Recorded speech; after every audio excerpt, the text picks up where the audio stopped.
field of research, that is South Indian history, but has a larger canvas where not only detailed work but broad surveys can also be presented. And therefore, I venture to have rather a survey or a discussion on the nature of Mughal economy. Capitalism has created a universal, almost a universal model of production. The problem, however, remains whether there was any particular pre-capital system out of which capitalism originated, such as feudalism, or it was preceded by different kinds of modes of production. The question is rather a tricky one, because even if one goes on to the person who came up with the idea of the mode of production, that is Karl Marx, he himself, in the preface to the Political Economy, thinks that it emerged out of feudalism, but in Communist Manifesto, he has the latter understanding, or he gives us the latter version, that there can be many modes of production which may finally develop into capitalism. Since the capitalist economy is based on commodity production, so theoretically one thinks that pre-capitalist modes were largely based on natural system of exchange. However, the fact that money economy and commodity production prevailed in medieval India as early as 13th century, that Moreland has already pointed out. As far as Mughal economy is concerned, it is rather a very interesting kind of an economy in that it had a large market system without giving rise to industrial capital. And one has to see how there was this this system of manufacture and this large urban sector. There were cash nexus along with village community. That's another very interesting thing. Local potentates, a curious combination of cash nexus and traditional relations involving caste hierarchy and collective responsibility in the village community. Other element was the power structure in which, unlike European feudalism, the major local rent extractor, the Mughal Jagirdar, was only a temporary transferable authority or tax collector or tax consumer. It is well known that in Mughal Empire, the Mughal officials, there was a bureaucracy which was bureaucracy cum military command. Every noble was given a numerical rank which determined his size of his contingent as well as his salary. It was a paired rank, the first number defining the personal salary and the position in the hierarchy, and the second number defining how big contingent he has to maintain. He was paid, of course, through jagirs. Jagirs were a revenue assignment, certainly not a land assignment. And since, as Abul Fazl tells us, that it was supposed to be good for the health of the empire, that no Jagirdar could stay for more than a few years into his own domain, into his own Jagir. So it has been calculated that the largest span could have been only 3 years, otherwise people were transferred very frequently. This gave a sort of an impression to Bernier that all land belonged to the king or to the emperor. Of course, a misunderstanding, because the emperor never claimed the right over land. What he claimed was a share in the produce of the land.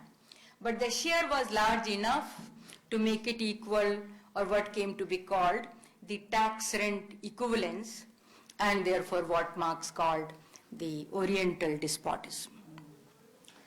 But the most interesting thing over here was that how the tax was realized and consumed, the land revenue realized, according to the very rather interesting thing is that it is one period or one particular part of the century, 16th century, so that we get the second half of the 2nd century, that we get the maximum information in statistical terms.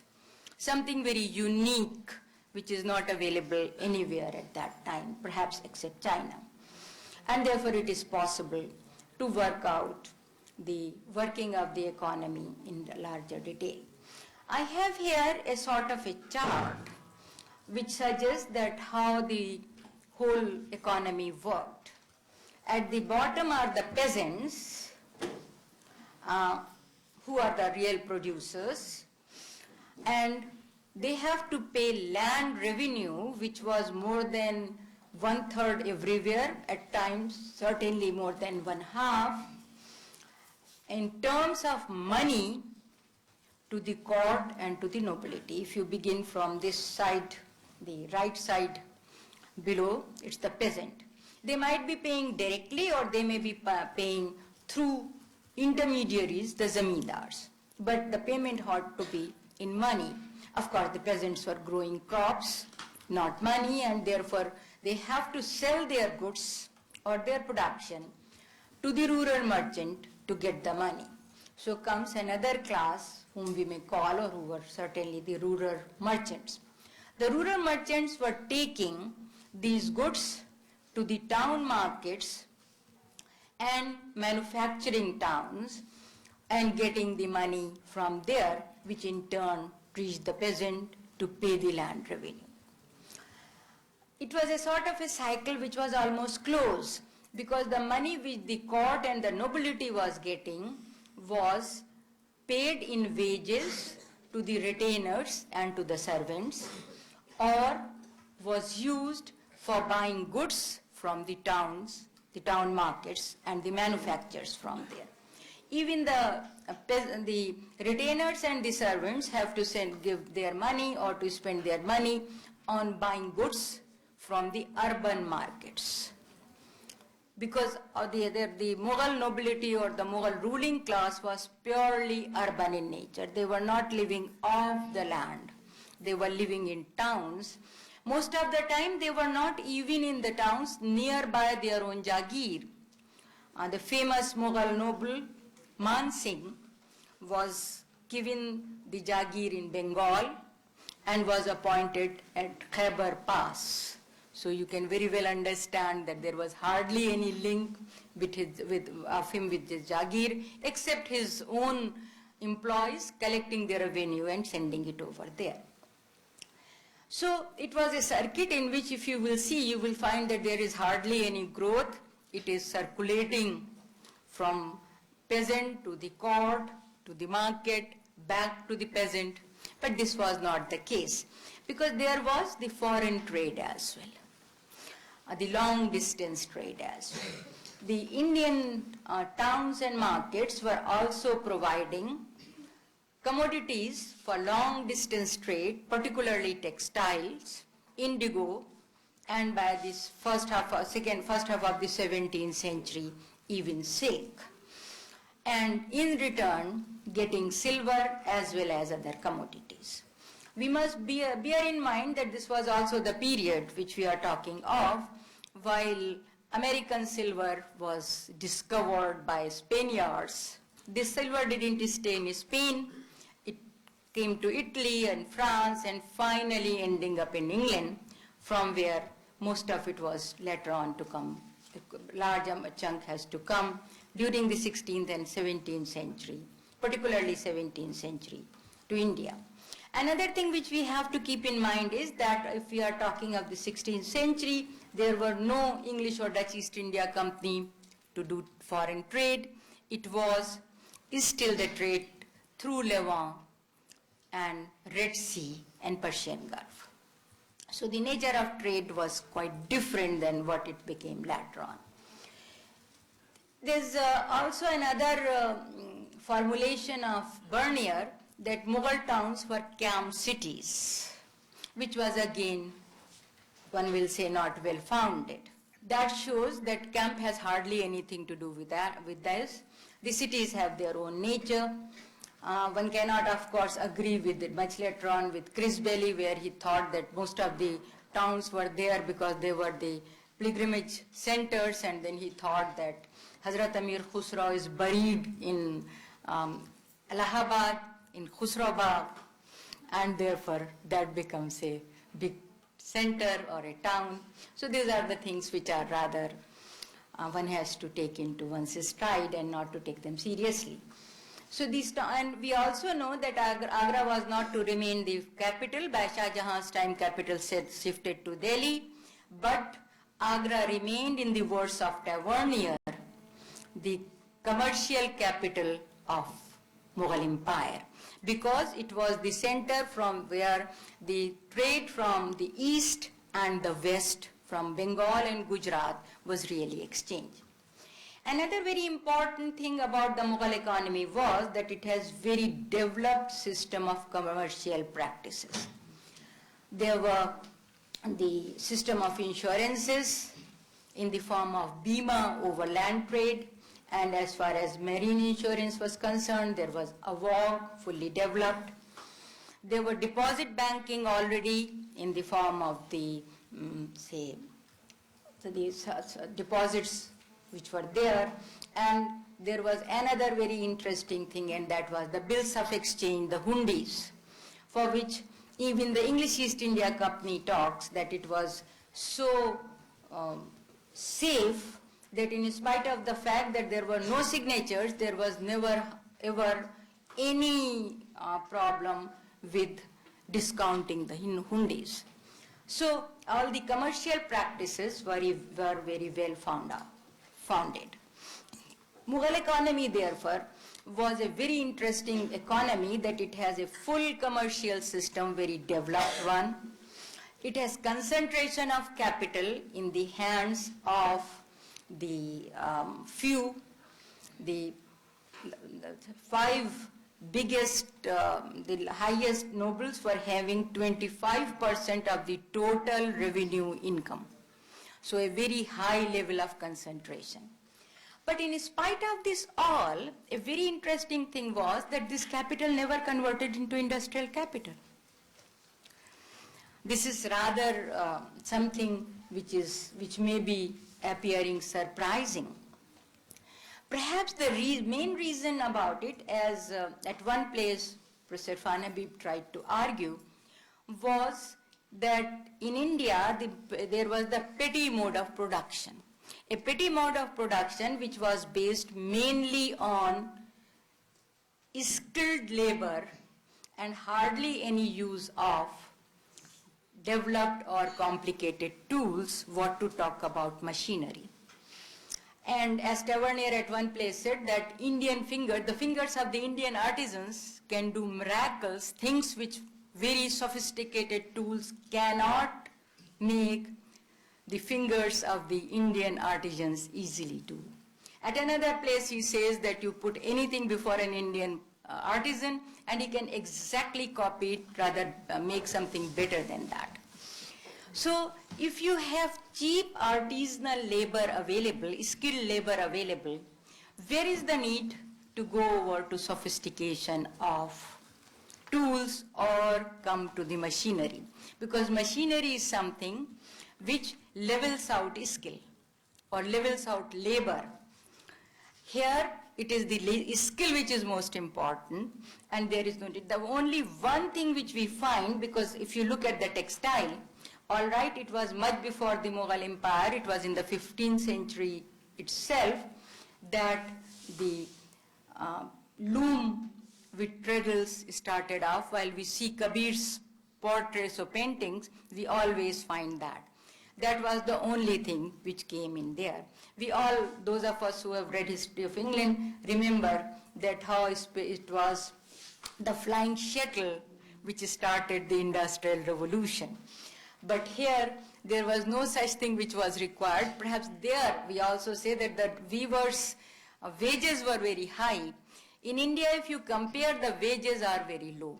And even there are not big karkhanas, except that of the imperial karkhanas, which are for private use, or the nobles' karkhanas.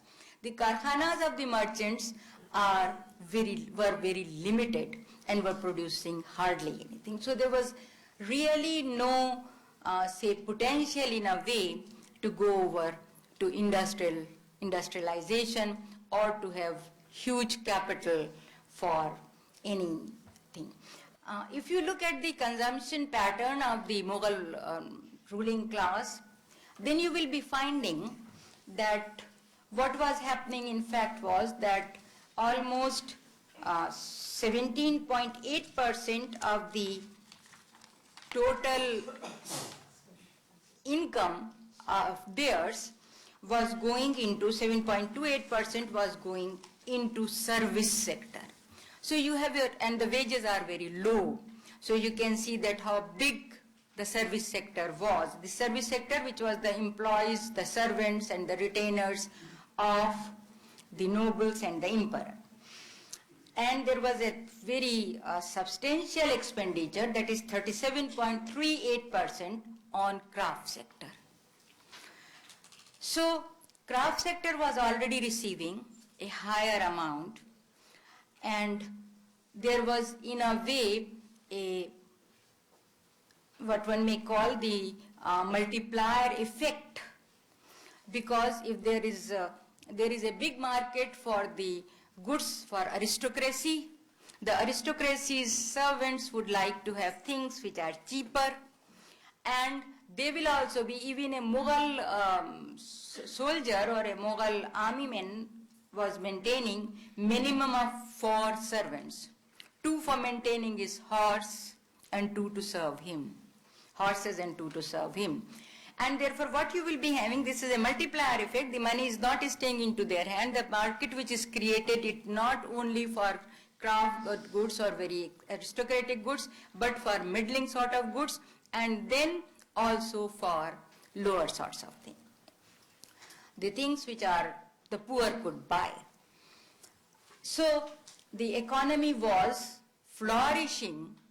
There was manufactures, the agriculture was progressing. If you will find, the population was increasing. The rate of growth of population was well comparable, or rather higher than that of Europe, most of the countries in Europe, except perhaps Russia, and much higher than England, where the Gregory king was thinking of that sometime it will double, or here it was really a 0.21% at the compound rate going on. So the population was growing, and at the same time there was manufactures which were increasing. Agriculture, since population is growing, so agriculture was expanding. So in every sector you have some sort of a development or a growth, but a growth which was not leading towards industrialization or capitalist economy. A very interesting thing was that if you work out somehow the GDP of the Mughal Empire, you will be finding that primary sector was contributing 52.42% of the total. If you compare it with 1910, that is while the British Empire was well in its form, what you will be finding that it was 64.17%. That is, the Mughal Empire was, or the India under Mughal Empire was less ruralized than under the British. Professor Fanabib has estimated that the 15% of the population was urban in nature. My own estimate is that it was not less than 18%. It was a time when in England there was hardly any towns except London, Plymouth, Portsmouth, and they hardly have a high urban population. Then if you come over to the secondary sector, which means manufactures and mines, it was 18.18% in comparison to 11.2% under the British rule. Now you come to the tertiary sector. As I have said, the service class was very high, And transport was also contributing to it. So in spite of the fact that by 1900-1910 railways were there, you still have tertiary sector in Mughal Empire contributing 29.4% and in British period 24.63%. One can then understand the role of the Banjaras, the type of the trade going on, the boats going from Ganges to Bengal, all that sort of a trade. And of course, a very huge service sector. So even the GDP tells a different story, that if you look at the secondary sector, you will agree that there was a deindustrialization in between 1700 or during 1800 and up till 1900 it was going down. And if you take the size of different towns, you can very well understand how the towns were decaying during the British era.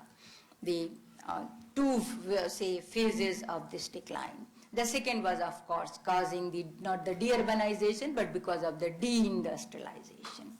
As far as this cotton and cotton thread started, yarn started coming from Britain. So, what one may say therefore is that England got a colony which was very different from the colonies which it was still having. A colony which was perhaps more developed economically and having more potentials rather than the so-called, within quote, mother country or stepmother country, whatever it is. So it was much easier for them to have a drain of wealth or to have a source of their own primary or primitive accumulation from India rather than any other of their colonies, including Ireland, which they destroyed or say what they have done right up till the potato famine and all. But it was a nearby colony which they were easily could destroy, but its nature was different than that of this what was the jewel in the crown of Queen Victoria. So India therefore contributed to a large extent in industrial revolution or primitive accumulation of capital in Britain, rather than they can collectively have from all their colonies in Africa or nearby home or West Indies and other places. And India has to suffer more, has to have a total, one couldn't of course think that in what direction the economy was going. One cannot be a fortune teller to say that how Indian economy would have developed and if it would not have been disturbed and taken over by the colonial power. But one can still say that what the colonial power brought was a devastation of the economy in all respects. Thank you. Thank you. Thank you very much.